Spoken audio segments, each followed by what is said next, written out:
It's time for Lori on Liberty on 94.9 News Now. And here she's Lori Hopkins Cavanaugh.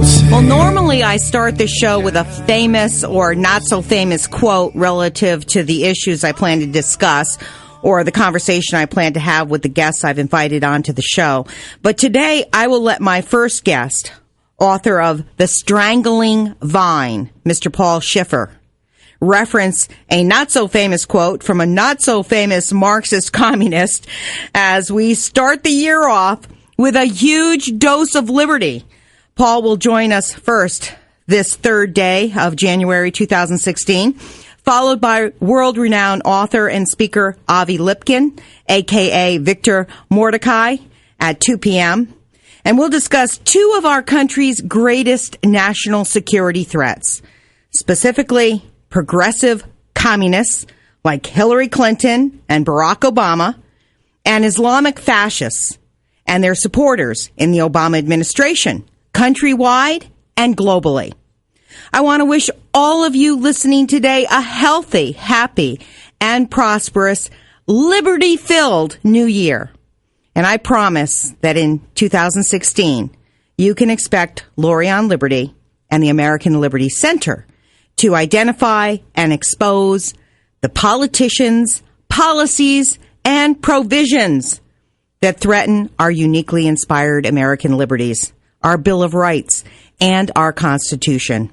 Remember, liberty is a nonpartisan issue, and the threats that we will identify and reveal span political ideologies and party politics. Good afternoon and welcome to Lori on Liberty. I'm Lori Hopkins Cavanaugh. Grab your sunglasses and hold on to your seat. After living in the darkness of journalistic decay in a soundbite nation, the truth can be blinding, and what you'll hear on this show today could rock your world. My first guest today is Paul Schiffer, and he's an interesting man. He's an author and an activist. He has just written a book called The Strangling Vine, and he would like to discuss communism today. And I would like to discuss the progressive communist movement in the U.S. that is strangling our liberties. Paul was a target of government liberty stripping, tyranny, and corruption. He's been there. He is a right-to-lifer and a better government activist. He is a former Marine, a former candidate for U.S. Congress from Ohio, and worked alongside John O'Neill and Jerry Corsai to promote their New York Times bestseller, Unfit for Command. If you remember, that was a book written by the Swift Boat veterans regarding John Kerry's run for president. And Paul, welcome to Lori on Liberty. Well, it's great to be here, Lori. Sorry to be a bearer of bad news right at the top of the new year, but this is reality, and I'll try to keep it as positive as I can. But thanks again for the opportunity to be on your great patriotic show. Well, thank you. And also, your book is available, I believe, on Amazon. Correct. And Correct. It's also available on Amazon Kindle for a better deal. So $4 approximately on Amazon Kindle and about $19 on Amazon. And the book, The Strangling Vine, is a description of communism, a historically accurate description of communism. And why don't you tell us about how you came across the title of the book and what that title means to you with the famous quote that I would like you to provide for the listeners today. Okay, yeah, I'll tell you about the quote in about 40, 50 seconds or so, but basically the book, in a very quick nutshell, it's a 550-page book, took me over 2.5 years to write. It is my first book. Like you, I used to do talk radio. For over 25 years, I interviewed authors and activists and congressmen and senators, much like you do now, and defense and foreign policy experts. And the two issues I focused on a lot, it seemed to be, were the moral and cultural decline of the United States of America with abortion and recently gay marriage and all that. But also, I always had an interest, probably because of my service in the U.S. Marine Corps from 1977 to 1981. I've been a big follower of defense and foreign policy issues.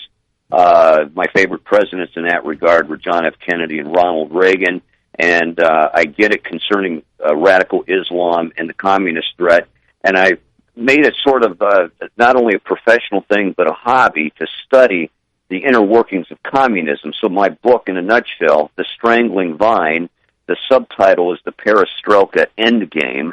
Again, my first book, but it's a 550-page expose of the communist penetration of the United States, mainly from President Roosevelt through to Obama, and I do have a large 60 or 70-page chapter toward the end of the book exposing Obama's radical communist past, and I go deeper than anybody out there with that assessment. But the quote that I want to start off with your encouragement, is from a very evil, ugly man by the name of Lavrentiy Beria, actually, it's pronounced Beria.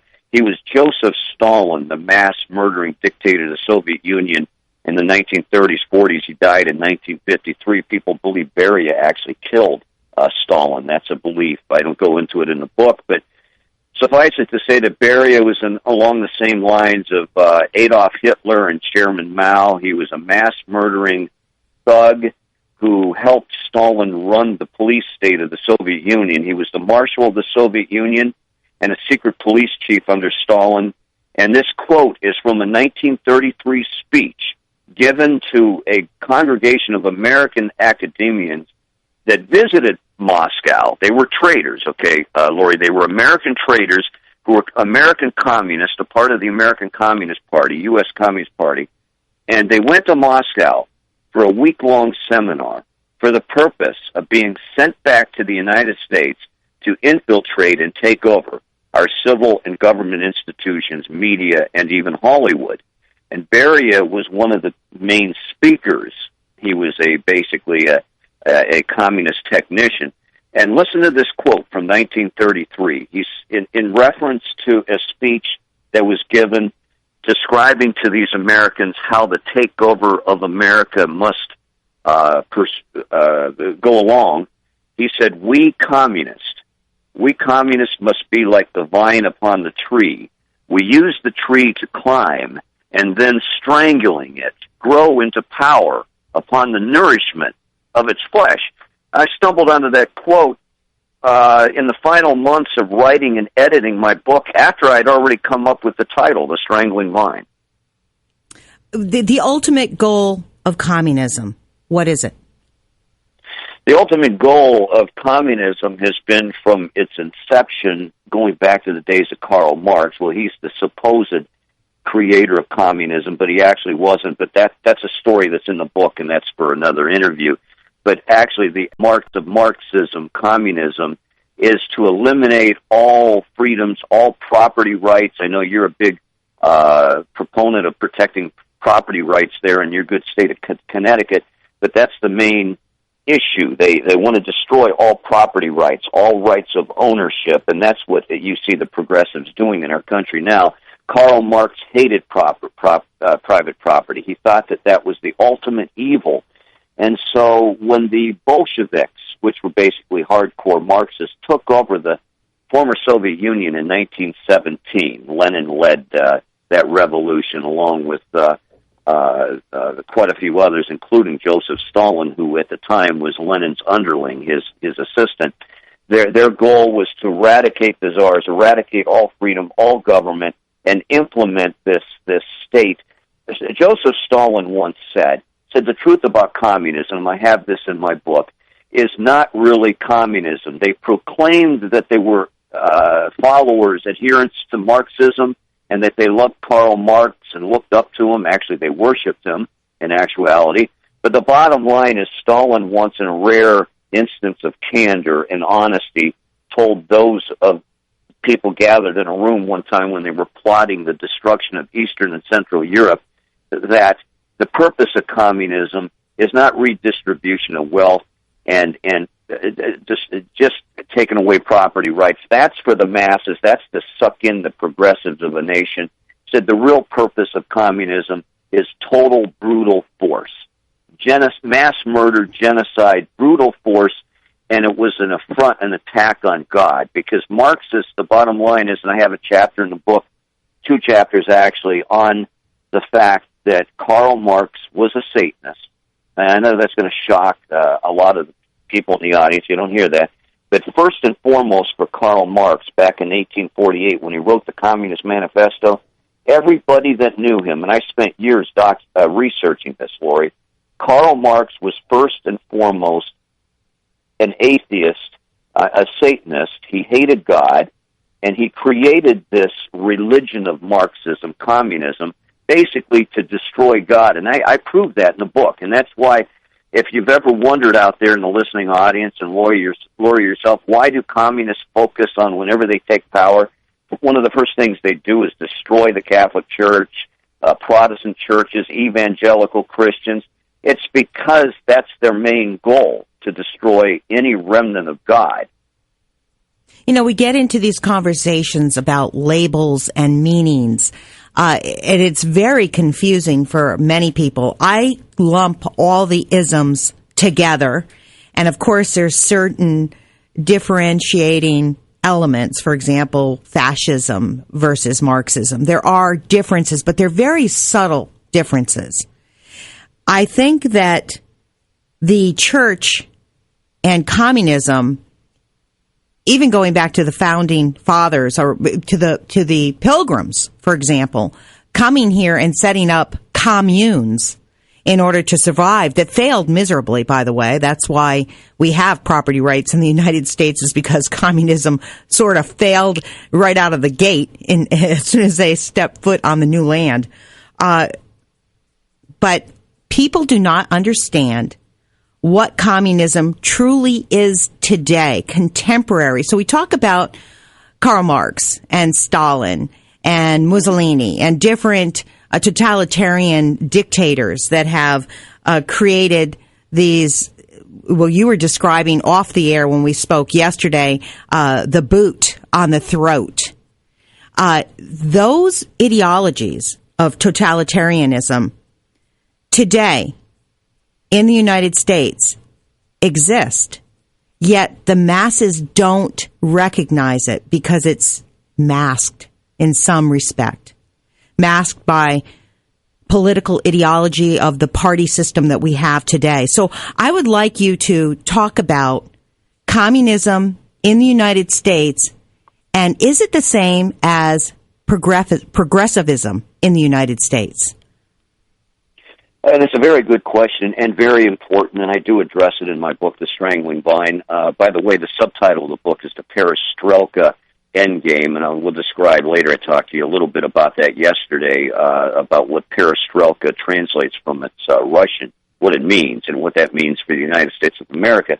But the big word that's bandied about now, as you point out many times on your wonderful broadcast, Lori, is progressivism. Progressivism is that, along with political correctness that you see so much about today, unfortunately.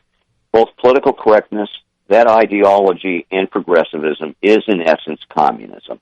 It is. I've done the research, and that may sound radical to some people, but when you look at everything that Barack Hussein Obama, Hillary Clinton, Bernie Sanders, and the other socialists and progressives promote, it is communism. When you look at everything that's their main goals, and by the way, there were 45 goals of the Communist Party USA that was shipped over to America in the early 1940s from Stalin and others, and Beria as part of their propaganda effort to undermine America from within. 45 goals, at least 43 or 44 of those goals have already been accomplished, and I document that in the book. And of course, somebody else you know or heard of, Paul Skousen, he writes a little bit about that in his new book called The Naked Socialism.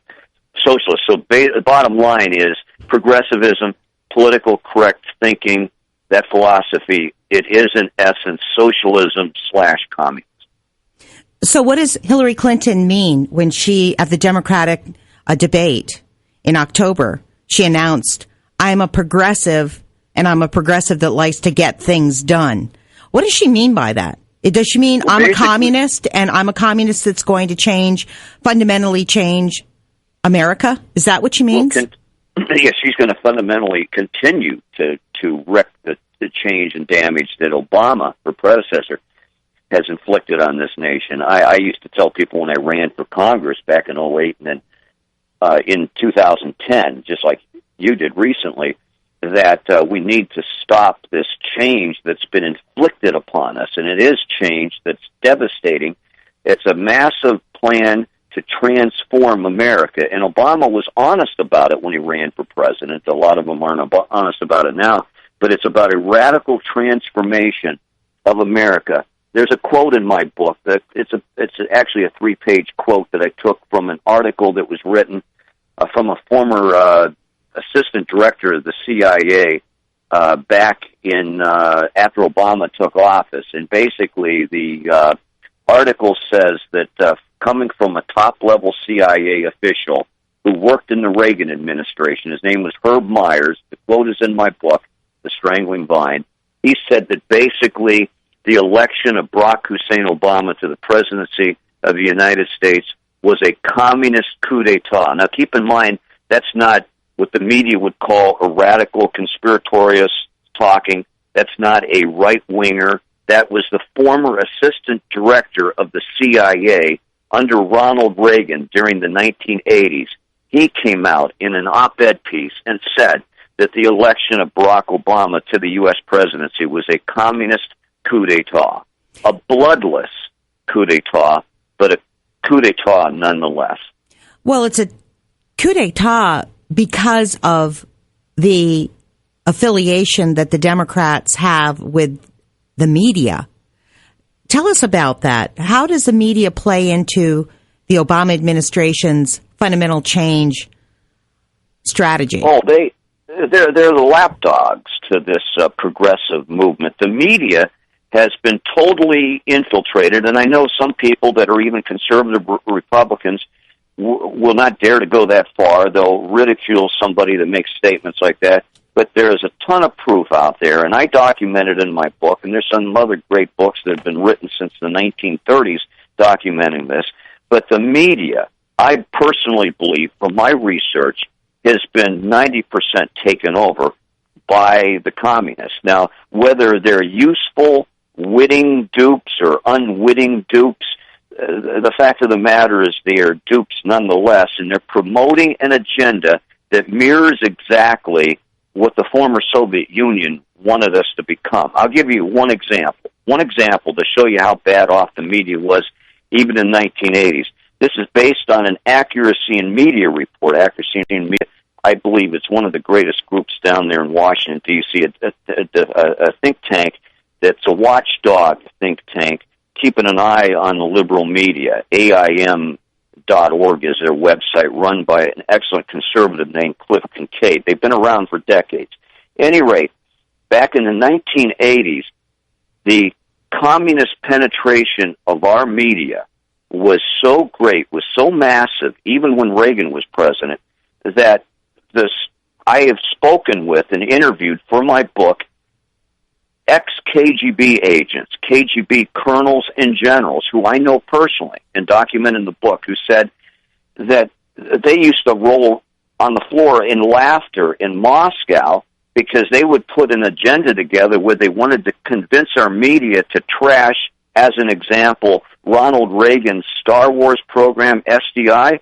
And before they could even get the talking points to the media over here, they found our media was already gravitating to that point of view, announcing Ronald Reagan and his defense and military buildup.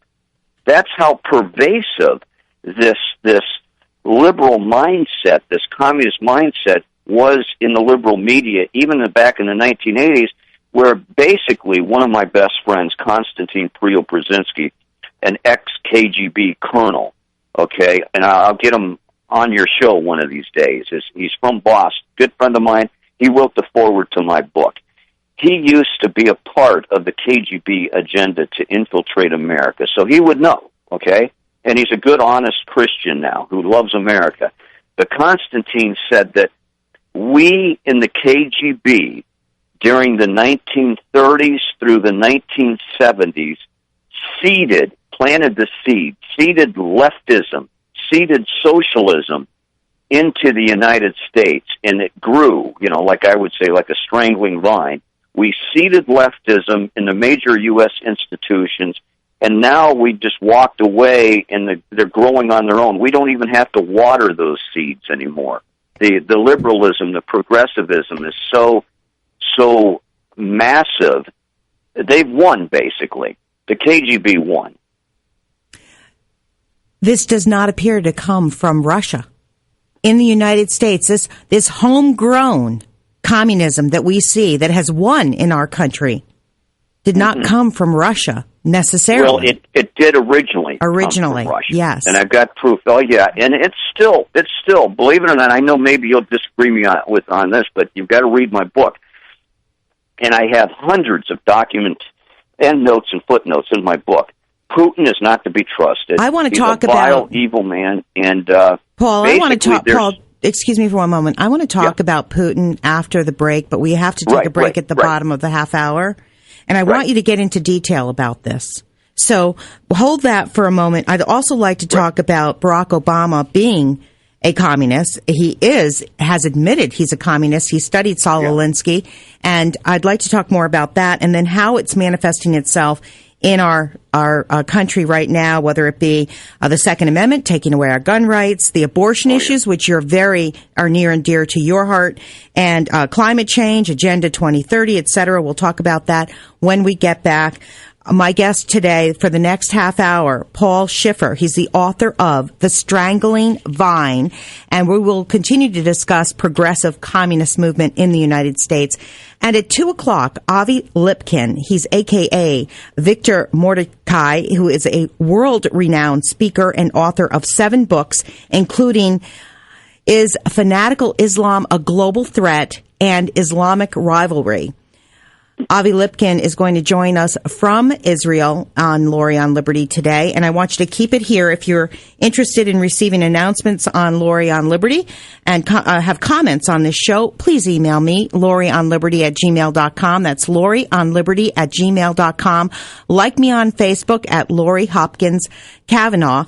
And don't go away, because we're going to have more with Paul Schiffer, author of The Strangling Vine, as we discuss the communist movement in the United States and what we can do as citizens to stop this movement in 2016 from taking over our country. We have several problems that are imminent in this country at this time, and many people do not recognize that progressive communism is one of the most important national security issues that we face, because we have to fight for our liberties in 2016. We have to identify the enemies within our own government, and Paul Schiffer is going to help us do that after the bottom of the hour news break.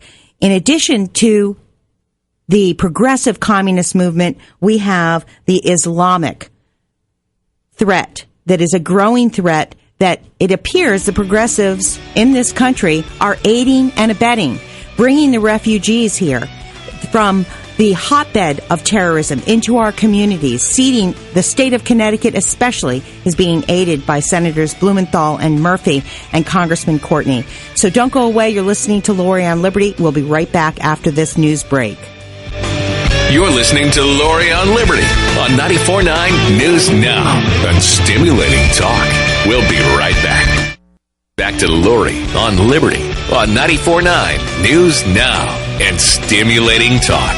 Welcome back to Lori on Liberty. I'm Lori Hopkins Kavanaugh. With me for the next half hour, Paul Schiffer, the author of The Strangling Vine. We're discussing the progressive communist movement in the United States. And Obama, I mean, there's no secrecy here. He revered Saul Alinsky, and he was raised, his training in Chicago by the great community organizers has been tremendously effective. And I think that no one will deny that he is a staunch Marxist communist unless you're a progressive trying to cover it up. You've written extensively about Obama and his communist connections. Tell us about what you've written in The Strangling Vine. Well, the book this 550-page book that I spent 2.5 years writing, and with a lot of help from a lot of different people, like Konstantin Preobrazhensky, ex-KGB colonel, Jan Pacepa, who was the head of Romanian intelligence during the Cold War, who defected and helped Ronald Reagan end the Cold War. Trevor Loudon, somebody I know you're familiar with, that's written 2 best-selling books, one of them being Barack Obama and the Enemies Within. And I went through thousands of pages of FBI files that I accessed from the Freedom of Information Act. Specifically, the book builds up about the communist infiltration of America, and one of the last chapters is a very lengthy chapter on Obama titled Revolution is Imminent. Now, people may wonder in your listening audience, Lori, why I would call a chapter about Obama Revolution is Imminent. It is because Obama used to walk around dozens and dozens of times, all of his friends, and I've interviewed on the radio some of his ex-friends or former friends that used to be hardcore Marxists and communists who are now conservative Christian Republicans, believe it or not.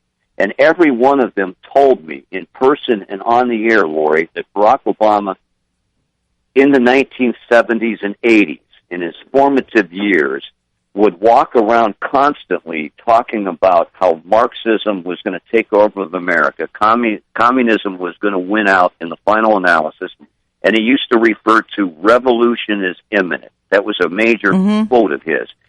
Barack Obama said 5 days before he was elected President of the United States in November 2008, exact quote from Barack Obama to a crowd of thousands. He said, "Folks, we are 5 days away from fundamentally transforming the United States."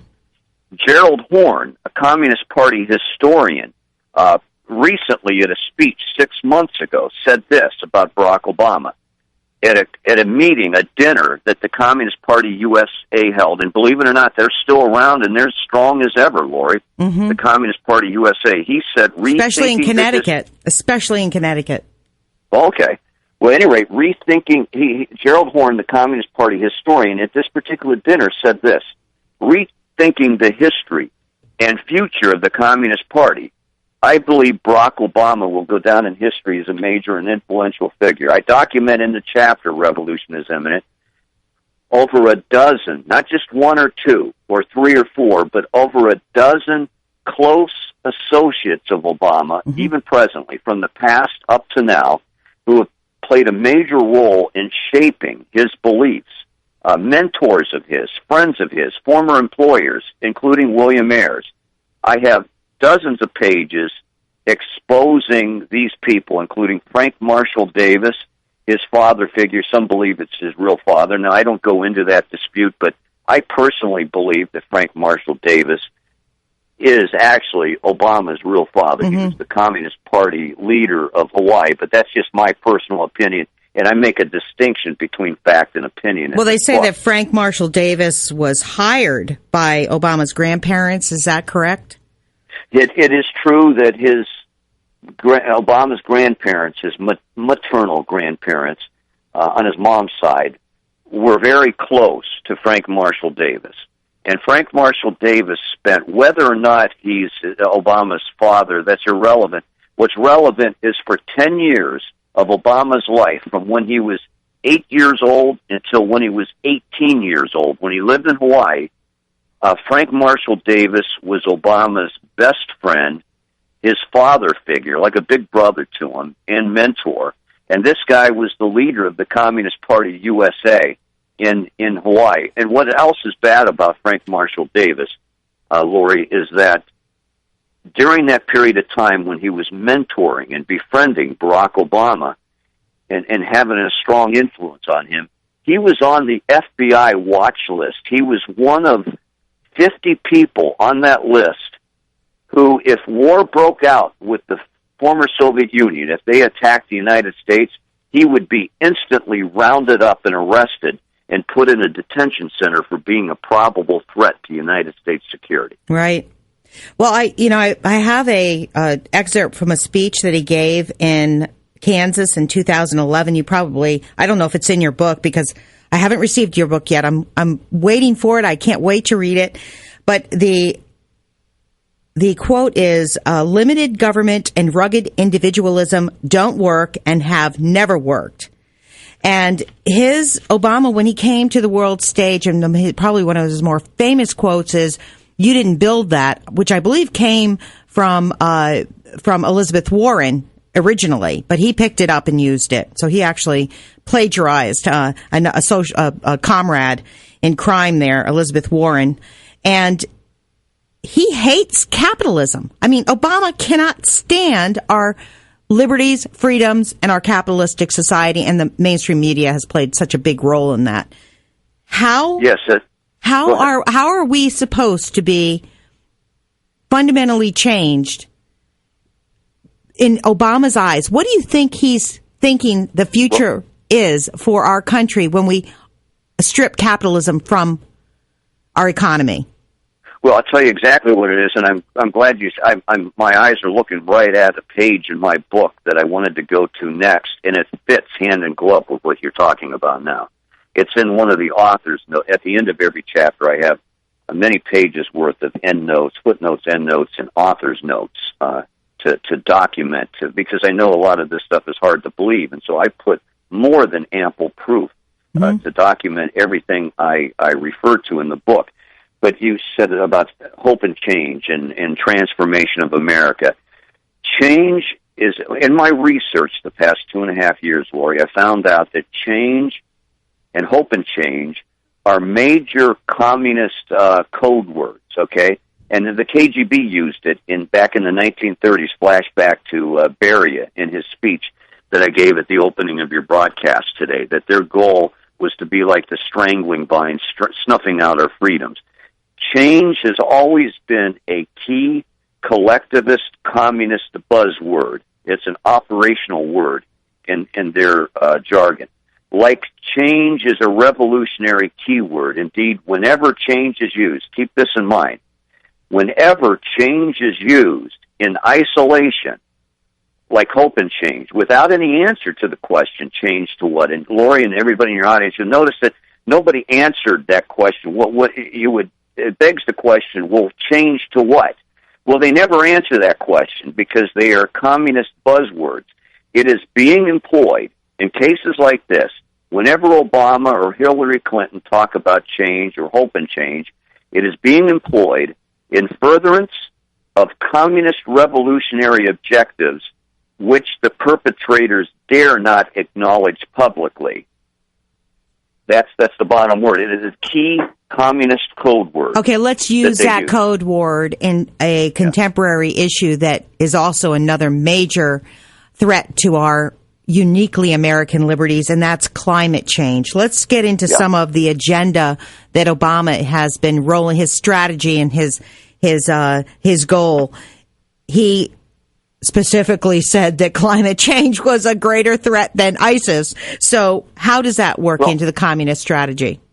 Can I just refer to one paragraph quote from my book? Sure. For a quick summary. For a quick summary. It did the best said just to go into this is actually elaborated upon at length within the Obama chapter in the book, but it's actually part of the preface. This question you're asking that I'm answering now is actually in the preface to my book, The Strangling Vine.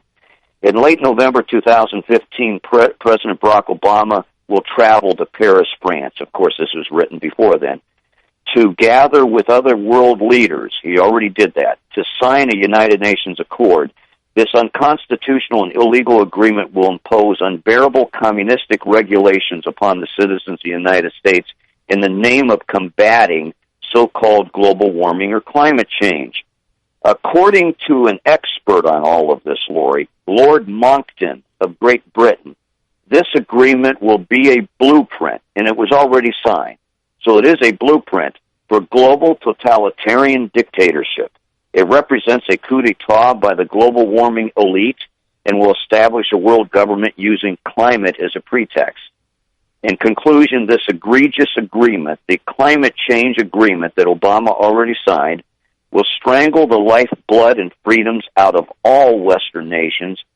Lori, our national sovereignty is being sacrificed on the altar of earth worship, preserving the environment, and Marxism. Yeah. And my book as a means tells the story of how we arrived at this precarious point in time. As a means, climate change should take away private property rights and control the land and the assets of the land, which is our another great threat, this progressive threat to our uniquely American liberties. And that brings us to Agenda 2030. You're talking about global totalitarianism. Agenda 2030, they just established a few months ago in New York City, I believe. Is that correct? Mm-hmm. Yes, another egregious implementation of a terrible communistic policy that dates back, as you know, the 1992 Rio de Janeiro, the Earth Summit. Agenda 21 was formulated there. That was the basic foundational blueprint for this Agenda 2030. This goes all the way back to 1992. And our president then, Herbert Walker Bush. Correct. Who signed it? And the thing is, we're finding out, and it took me a while to accept this, and Donald Trump gets this now. Senator Ted Cruz and his criticisms of the Republican Party. Mm-hmm. Everybody that's supporting Donald Trump and Ted Cruz, they're doing so because they're fed up that the Republican Party, going back to 92 even with this agreement, mm-hmm. has been selling us out too. Not at the level that the Democrats have, but you would admit that the Republican Party has been selling us out also. That's why Jeb Bush can never be president of the United States. The Republicans have their eyes wide open and they understand that he is more of the same, especially with Common Core state standards, a federal standardization of our education, public education system. Jeb Bush, a major proponent of these types of federal education programs from his brother race to the, I'm sorry, not his brother race to the top, but Obama's race to the top. And I forgot what Bush's agenda was when George Bush's agenda was called now. It just slipped my mind. But I do too. But he talked a lot about the New World Order, as you know. Yeah, so this New World Order, this is the global totalitarianism that we're facing. I mean, it used to be that people thought this was a conspiracy theory. Now it's out in plain sight for everyone to look at. And you're absolutely right. Even Henry Kissinger, the esteemed foreign policy expert for Nixon Ford, he wrote, this is Henry Kissinger. A lot of people I run into think he's a conservative Republican. No, he's a liberal globalist. Henry Kissinger wrote an op-ed piece for the Wall Street Journal right after Obama was elected back in 2008. Okay? This is Henry Kissinger. He wrote a 2-page op-ed piece praising Obama, saying that his hope is change is what we need to finally implement the New World Order. His exact words. That's not a paraphrase, direct quote. Yeah. Well, I think that it was No Child Left Behind.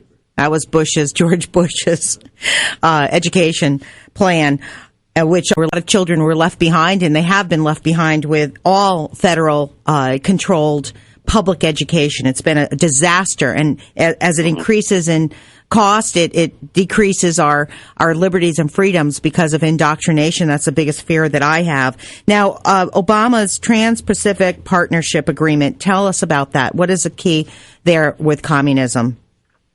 That's in the book, too, in 3 or 4 major places. Let me start off by saying it's a very good question. There's a lot of people, unfortunately, especially Republicans, and I'm speaking as a conservative Republican for many, many years, ran for Congress twice as a Republican. But I'm fed up with the party, and one of the most heinous things the Republican Party has been doing to us in America since the mid-1990s are these egregious, un-American, sovereignty-destroying trade deals, starting with GATT and NAFTA. One thing you probably don't know about me, I didn't discuss this with you yesterday, was I'm good friends with Pat Buchanan, and I helped him in his bid for the presidency back in 95, 96, and also at the beginning of 1999, 2000. Myself and a couple good friends of mine, Tom Piatek and George Satari, headed up the Ohio Buchanan brigades, and we got close to him. We put together rallies for him. Thousands of people were coming by, and remember, he was speaking out against GATT and NAFTA and those egregious trade deals that sent millions of manufacturing jobs overseas. That's when the real destruction of America began, is economically and financially, are these trade deals that do not help America. Now fast forward to Obama with the TPP, Trans-Pacific Partnership. John Kerry was the mastermind behind that deal. It benefits not China, but it benefits, like the other trade deals do, but Vietnam and many of the other Southeast Asian countries. Vietnam, we fought a bloody war with. They're still communists. They're still enemies to the United States.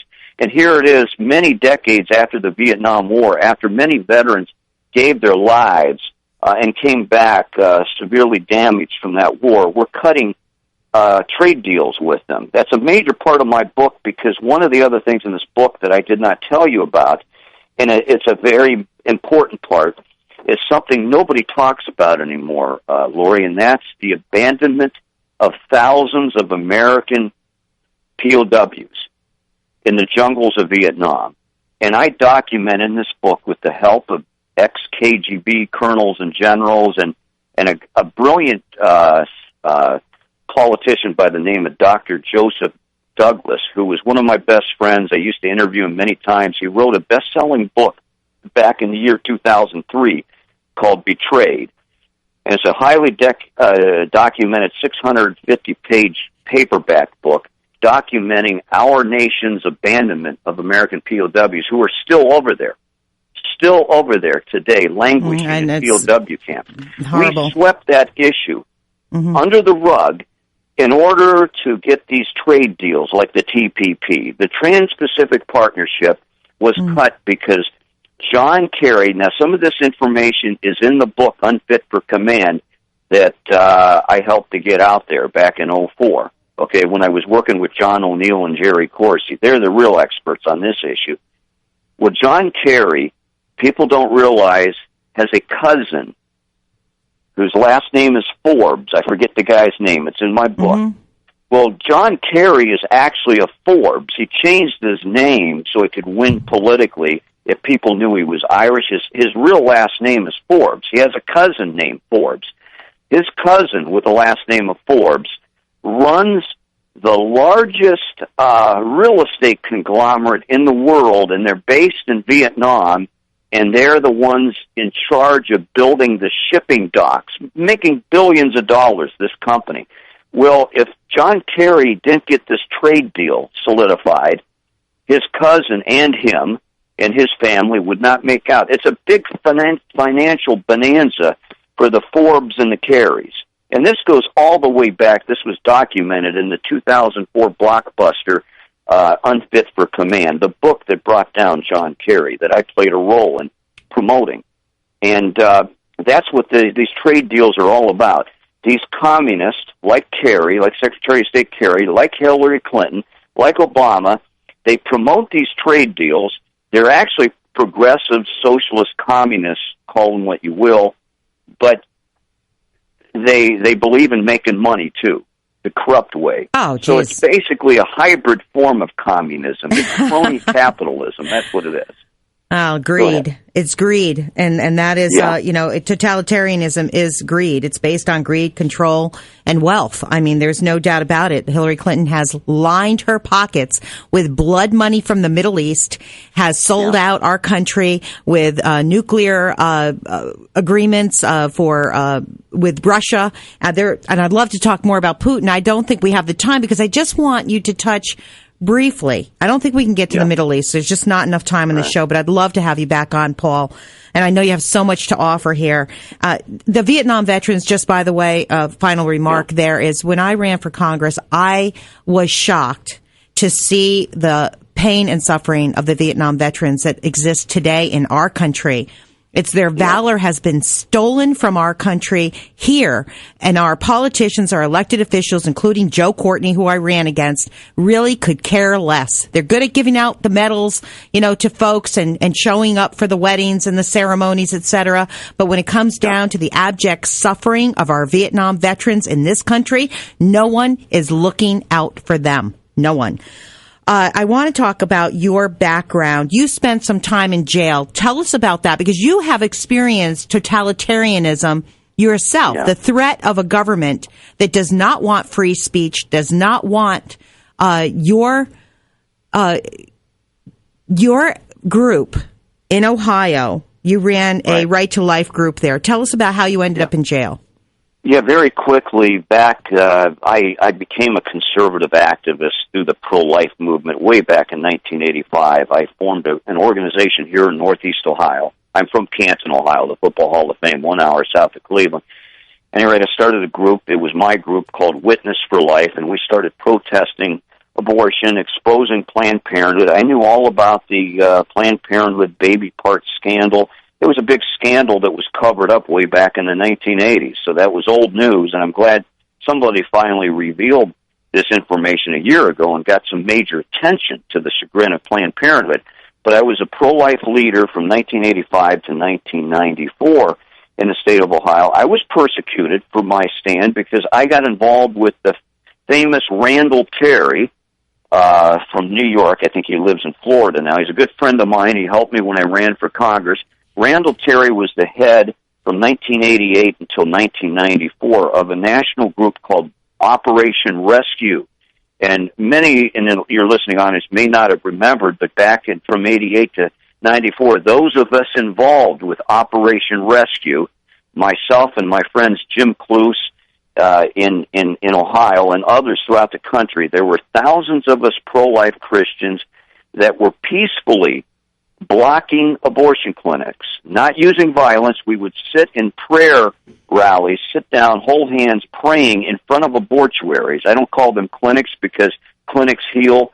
These abortion clinics are abortuaries that kill. We prayed, and basically Randall Terry, we mirrored the tactics of Martin Luther King Jr., the peaceful protest that he encouraged, nonviolent, peaceful protest outside of abortion clinics.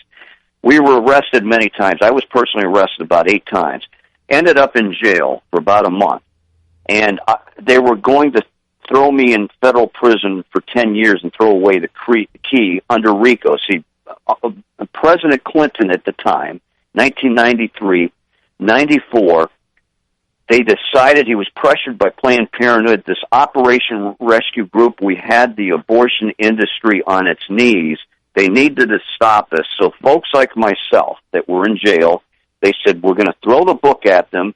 We're going to tie them in with anti-racketeering charges. Basically, they use the same laws that they use against the mob, the RICO statutes.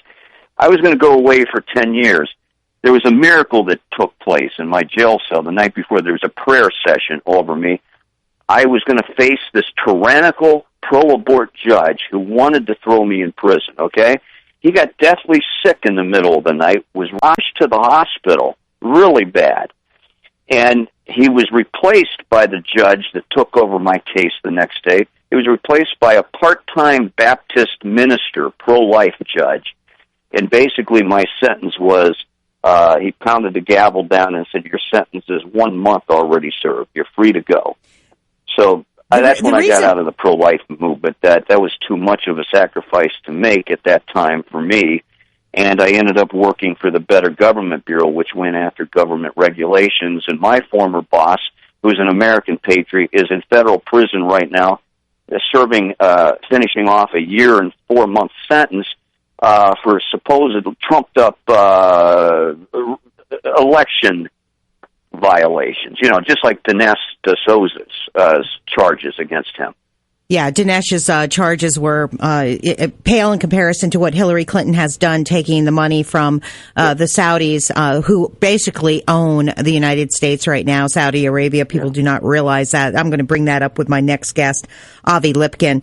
I think that, Paul, your experience in jail, your experience with the government utilizing this racketeering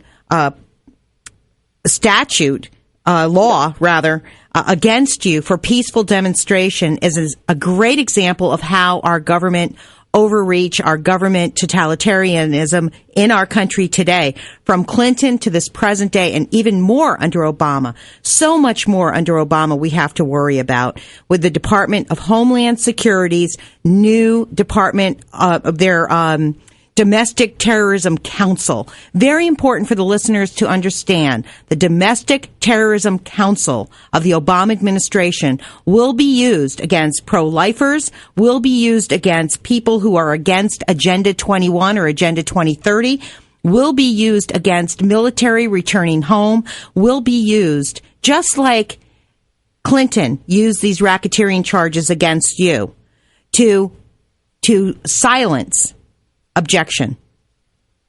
And that Absolutely. it is frightening what is happening. And we didn't get to the Second Amendment, which I really wanted to get to, but we don't have time today. Can I give out my email address? Yes, please.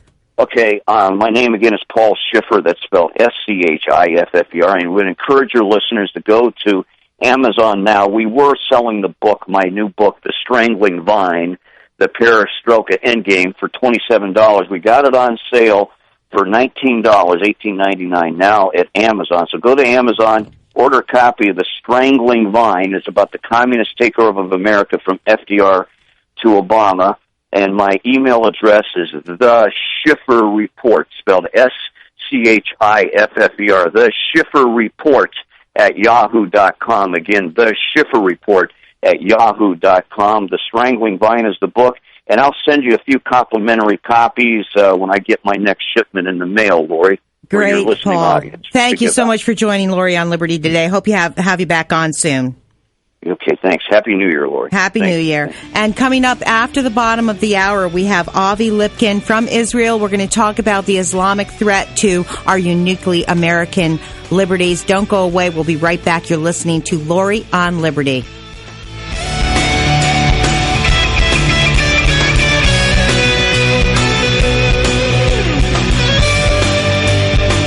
You're listening to Lori on Liberty on 94.9 News Now and Stimulating Talk. We'll be right back.